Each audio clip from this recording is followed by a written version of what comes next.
2h10, a gente abre o nosso contato com a nossa reportagem no Rio de Janeiro. Conosco por aqui o Marcos Lacerda, que desde ontem segue nessa cobertura intensa sobre esse cenário de violência no Rio.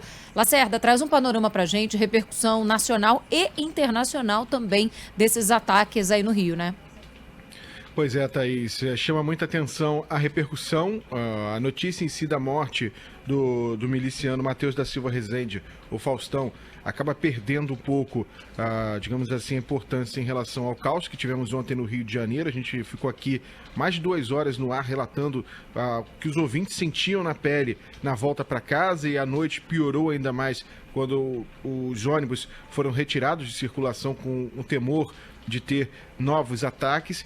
E agora à tarde a gente vive também um momento de apreensão, porque o velório do miliciano acontece daqui a pouco no cemitério em Paciência, na zona oeste do Rio de Janeiro, e tem um temor de novos ataques acontecerem depois do sepultamento. A polícia reforça o patrulhamento na região e o nosso papel aqui com o ouvinte da Band News FM vai ser de informar ao longo da tarde como será a volta para casa para milhões de moradores de uma das regiões mais povoadas da cidade do Rio. E para a gente debater um pouco mais, o que pode ser feito? Porque a gente sabe que é um problema histórico desde a década de 90, que vem se agravando cada vez mais. Está com a gente o ex-secretário de Segurança Nacional e comentarista de Segurança Pública, o Coronel José Vicente da Silva, a quem eu dou meu boa tarde. E Coronel, hoje o grande questionamento é: se investe em tecnologia, se pede auxílio de forças da Segurança Nacional, de Exército, mas em que ponto a gente chega ao Rio de Janeiro e que pode ter uma solução? O que seria aquela pergunta que a gente comenta, né, de 1 milhão, o que seria uma solução para a segurança pública do Rio de Janeiro com diversos tentáculos que a gente vive hoje aqui na capital fluminense? Muito boa tarde para o senhor. Boa tarde, Marcos. Olha, o que seria necessário agora é o governo empreender uma análise rápida, mais estratégica do problema, ou seja, uma análise do problema no sentido mais amplo do Rio de Janeiro. Isso implicaria, meu entendimento é esse, de recriar com urgência a estrutura da Secretaria da Segurança Pública. Porque cada polícia civil é militar caminhando para um lado, sem coordenação, a coordenação ficaria a cargo do governador, que não faz isso, obviamente. As duas polícias ficam batendo cabeça num momento tão crítico para a segurança do Estado, afetando muito a população, principalmente da cidade do Rio de Janeiro. Estruturar isso agora, apesar dos problemas que acarreta, seria ter alguém que o governador indique para fazer a coordenação do trabalho. Isso significa dizer onde estão os principais problemas. Realmente está em Santa Cruz, na região oeste, que tamanho que é esse problema, onde estão outras áreas críticas que podem eclodir a qualquer momento e que recurso tem que ser feito de imediato para garantir, pelo menos, a prevenção da segurança da população que habita nesses locais. Porque o problema vem se acumulando há décadas, como você mesmo mencionou. A primeira milícia tem 25 anos, de repente cresceu pela oportunidade da ineficiência, do desinteresse, da corrupção policial também. E agora está muito difícil conseguir dar uma arrumação, mesmo com a ajuda federal, num curto espaço de tempo.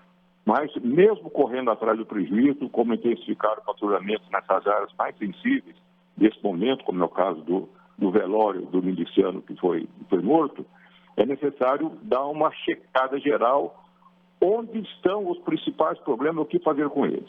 Isso vai implicar, por exemplo, em reforçar a atividade de policiamento. Isso implica, por sua vez, em recolher com urgência, como se fosse uma situação de guerra, recolher os efetivos da Polícia Militar, principalmente, que estão afastados.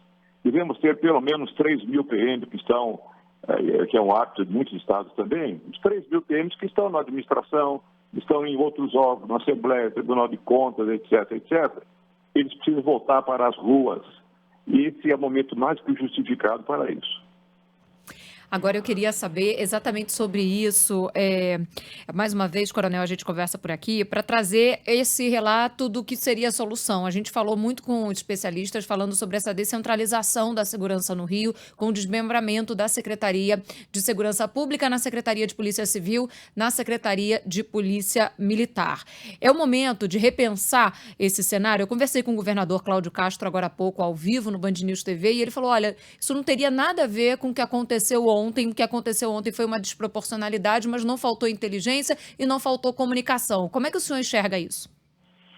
O governador está dando resposta, naturalmente, para salvar a situação política dele, que é delicadíssima. Ele já ficou no centro de um tiroteio aí em relação à abdicação que ele fez do seu poder sobre a segurança pública, quando permitiu que a Assembleia Legislativa do Estado interferisse na designação do chefe da Polícia Civil.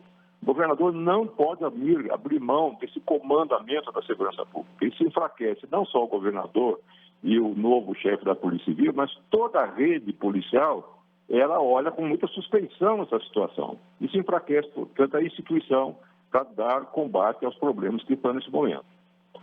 Agora, tem que se pensar, e o dia seguinte, o governador argumenta que simplesmente com a morte desse indivíduo, elogiou a polícia, inclusive, por essa intervenção que acabou resultando na morte, mas ela não resolveu problema nenhum. Outros morreram, o ECO morreu, e, no entanto, os problemas persistiram. Há uma estrutura muito sólida de milícia em boa parte do Rio de Janeiro, que consome aí uns 30% pelo menos da população do Rio submetida às milícias, e isso não se resolve com a prisão ou a morte de um ou outro líder. Nós sabemos que há uma profunda corrupção dentro das polícias que dá guarida a fortalecimento das milícias, como até o próprio tráfico de entorpecentes. Ainda nessa semana passada, nós tivemos o caso de policiais civis que negociaram uma carga de 16 toneladas de maconha com o Comando Vermelho. Isso mostra como a polícia está entranhada com esse crime organizado e não é uma reação, pura e simplesmente, que vai ditar a mudança daqui para frente. Porque outros problemas surgirão. O que fazer agora para que esses problemas não continuem a aparecer? E o problema não é só aparecer, queimar ônibus, isso é muito grave, sim, mas o mais grave de tudo é nós temos aí praticamente milhões de pessoas que estão submetidas no seu dia a dia ao julgo desse ditador de periferia do Rio de Janeiro, que impõe cobrança no comércio, ao táxi, a ligação de ligação de TV a cabo clandestina, tudo é pago. Então, é necessário liberar essas pessoas. Estão submetidas a um terrorismo há muito tempo. Não é um terrorismo de explodir bomba toda hora, mas um terrorismo de não ter paz, aquela paz que devia ter se o Estado estivesse cuidando dele.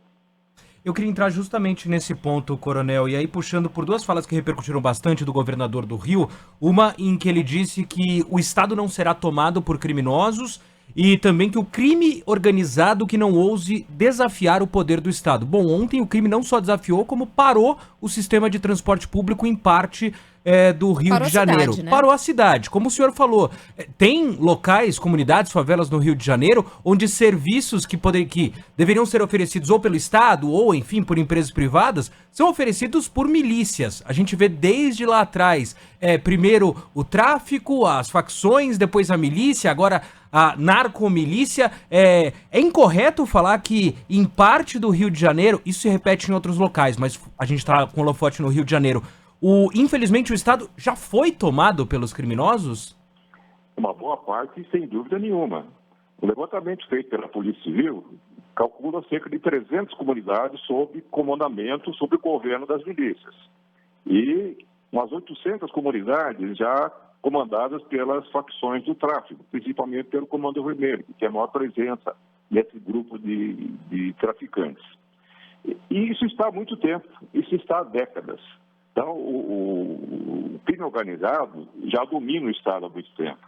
Essas populações estão submetidas, inclusive, a uma estrutura de combate, de guerra.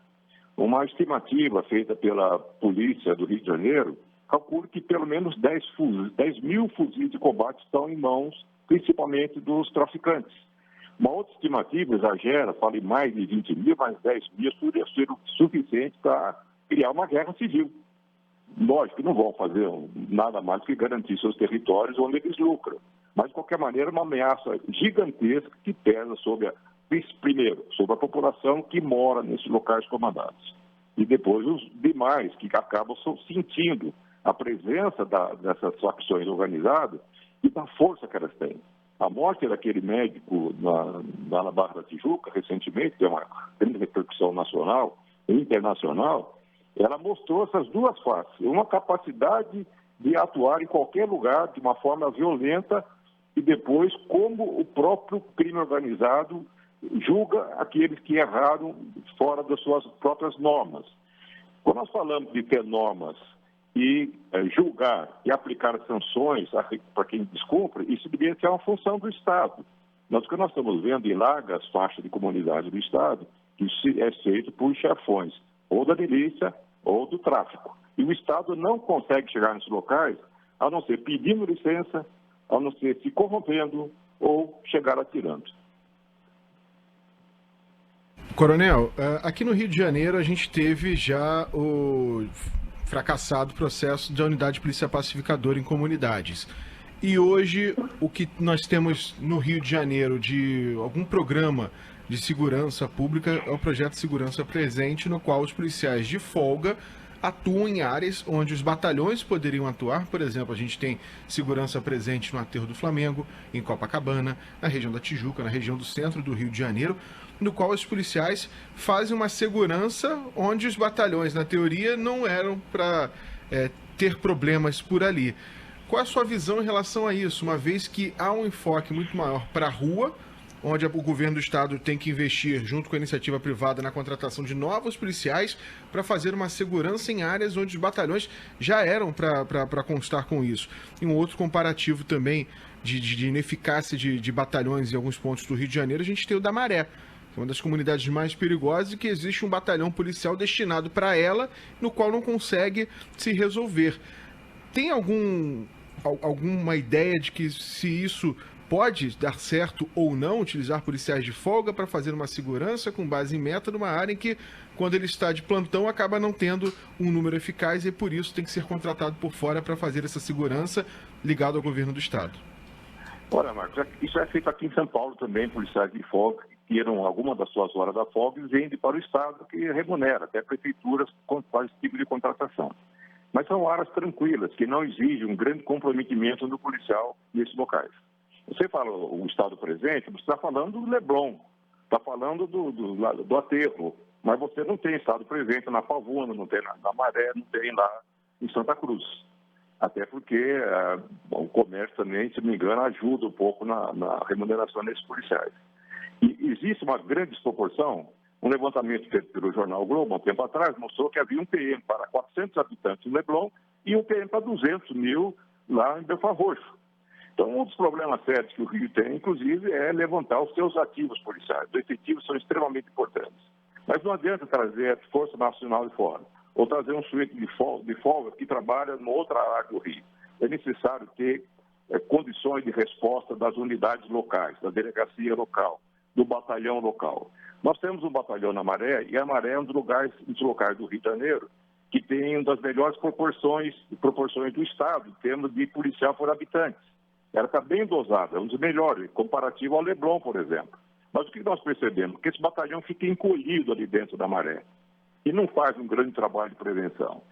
O que eu calcularia que o Estado precisaria fazer algumas experiências foram feitas no passado, aqui em São Paulo, com algumas favelas problemas.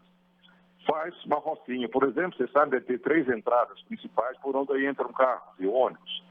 Devia ter um controle de acesso. Quem entra vai ter porta-mala de carro e mochila registrada por um período de 3 a 6 meses. Porque daí não entra mais droga, não entra mais munição, não entra mais fuzil. Os traficantes vão ter que cheirar toda a droga acumulada lá dentro. Isso pode ser feito em algumas áreas críticas, não é para todo o Estado, mas algumas delas o Estado precisa mostrar mais competência. O Estado tem 7 entradas principais, asfaltadas, de estrada, de acesso ao Estado do Rio de Janeiro. O governo federal poderia fazer fiscalização nesses pontos e colocar um dispositivo que já existe nos portos nossos, que são scanners de veículo. Escaneia o contêiner, pode escanear o veículo e constatar se existe drogas, armas, munições, até o tipo de droga, ele consegue verificar um veículo passando a 40 km por hora. Então, algumas medidas dessas de controle, o governo precisa fazer, em alguns locais críticos.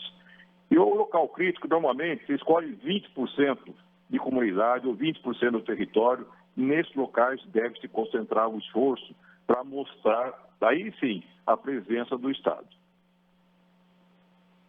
E gostaria de agradecer ao Coronel José Vicente da Silva pela sua participação aqui na Band News FM para tentar, junto com os ouvintes também, achar alguma solução para a segurança do Rio de Janeiro. Obrigado, Coronel. Eu que agradeço. Boa tarde a todos.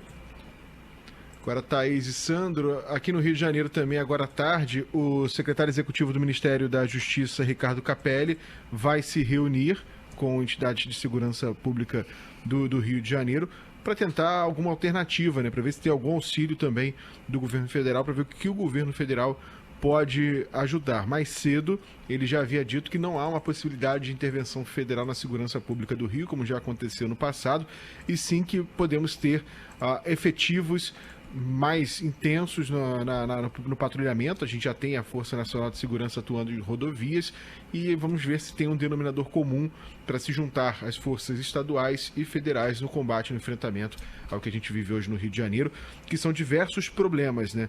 O Coronel comentou agora há pouco do Leblon. A gente tem, por exemplo, no fim de semana, Arrastão, um ônibus, uma linha de ônibus A474, que todo mundo sabe no Rio de Janeiro, que vem com menores infratores roubando todo mundo e na hora de ir embora também sai roubando todo mundo e a polícia não para. Aí você vai para Maré, é um outro problema. Você vai para Barra da Tijuca, é um grupo de traficantes confundindo médicos com milicianos e executa. E aí você vai para a Zona Oeste, são os milicianos aterrorizando os moradores, achacando todo mundo para cobrar a taxa, e quando se morre o chefe, bota fogo em 35 ônibus e um trem.